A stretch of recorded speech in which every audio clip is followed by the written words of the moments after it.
मग ते मला जे पोट गचू राहत होतं माझं ते फ्रेश झालं आता आणि थोडी बी मोटरसायकलवर आदळलं की पोटात त्रास व्हायचा.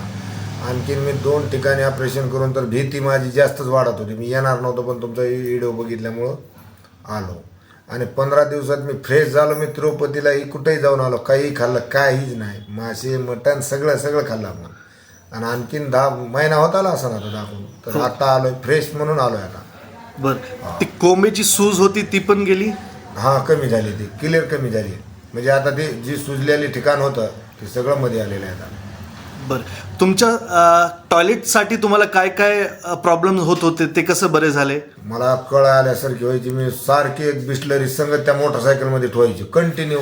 आणि तुम्हाला सुद्धा दाखवाय आणली होती इथं गाडीमध्ये जाई म्हणून. ते आता फेकून दिलं आपण, सगळं फ्रेश झालं आता काहीच नाही.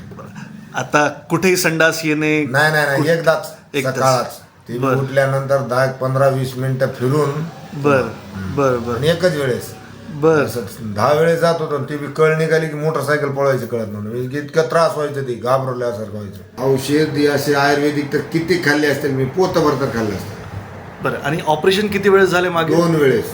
त्या एका डॉक्टरनं तर ते इंजेक्शन सोडून सगळे कोमा जाळतो म्हणला, त्यांना काही झालं नाही. पुन्हा एक पानगावला केलं, त्यानं कोमा बांधले असं तरी काही झालं नाही. आणि त्यानं 20 वर्षाची गॅरंटी घेतली होती. ते डबल गेलं नाही मी, का तर ही काहीच उपयोगाचं नाही. ते पोट गच राहायचं ना माझा.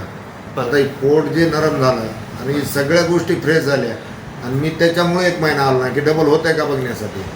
माझ्या मला वाटायला की 1 महिना तुमच्या गोळ्या खाऊस तर फरक होत आहे की पुन्हा आणखीन होईल म्हणून आलो नव्हतो मी आतापर्यंत. बरं, फ्रेश वाटायल्यावर म्हणलं आता जाणं गरजेचंच आहे म्हणून आलो. अच्छा, किती वर्षाचा त्रास आहे हा? 15 वर्ष झालं सर. बरं, खूप समाधानी आम्ही. म्हणजे इतका त्रास की भयानक, कुठं बी गेलो तरी बी असं त्रास आत्ती व्हायचं मला. अच्छा, सगळे धंदे बंद करायचे, मोटरसायकलवर फिरायचं मला भीव वाटत होता. तुमच्याकडे आलो तेवढं चिडूनच आलतो ना मी, म्हणलं नाही सर लई कटाळायला. बरं, धन्यवाद.